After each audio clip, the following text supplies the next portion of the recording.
આ અમારી પાસે છે એ છે લેબોરેટરી થર્મોમીટર, બરાબર. અને આમાં આપણે જોઈએ તો આમાં -10 થી માંડી અને 110 અંશ સેલ્સિયસ સુધી આપણે તાપમાન છે એ આ થર્મોમીટર દ્વારા માપી શકીએ.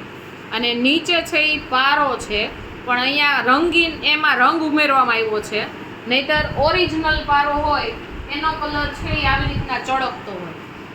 આ જે મારી પાસે છે એ છે ક્લિનિકલ થર્મોમીટર, એટલે તબીબી કે ડોક્ટરી થર્મોમીટર.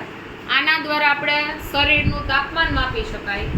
જ્યારે આ થર્મોમીટર એટલે કે પ્રયોગશાળાનું થર્મોમીટર છે એના દ્વારા લેબોરેટરી થર્મોમીટર દ્વારા કોઈ વસ્તુનું તાપમાન માપવું હોય તો એ માપી શકાય. હવે અત્યારે આપણે અહીંયા પારો જોઈએ તો અત્યારે પારો છે એ છે 26 અંશ સેલ્સિયસ ઉપર પારો છે, બરાબર. લાલ કલર છે અહીંયા 26 અંશ સેલ્સિયસ સુધી છે. આના દ્વારા છે એ સેલ્સિયસમાં તાપમાન માપી શકાય. હવે મેં અહીંયા છે એ આપણે ગરમ દાળ ઢોકળી મગાવી છે, બરાબર. અને આની અંદર આપણે આ થર્મોમીટર નાખશું અને જોશું કે કેટલું તાપમાન છે એનું થશે. જો પારો ઉપર ચડે છે, દેખાય છે? હા.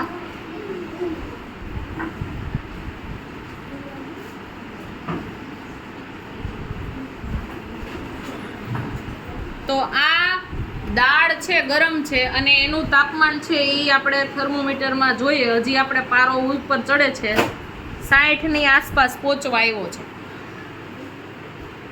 બરોબર.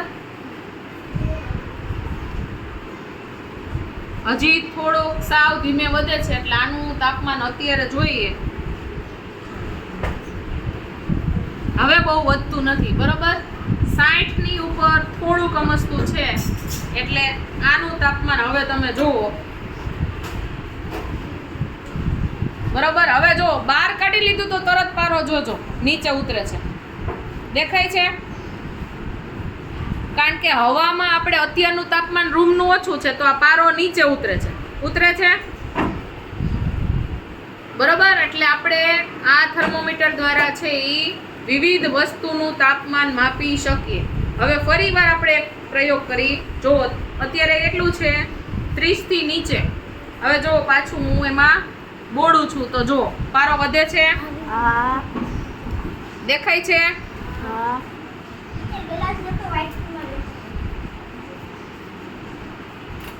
વધ્યું તાપમાન, બરોબર. ચાલો હવે આ થાય આપણે ગરમ વસ્તુનું માપન.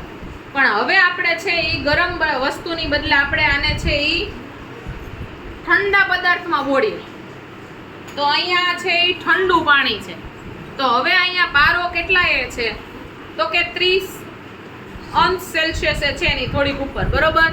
હવે ઠંડા પાણીમાં બોળીએ તો પારો નીચે ઉતરશે. જો ઉતરે છે,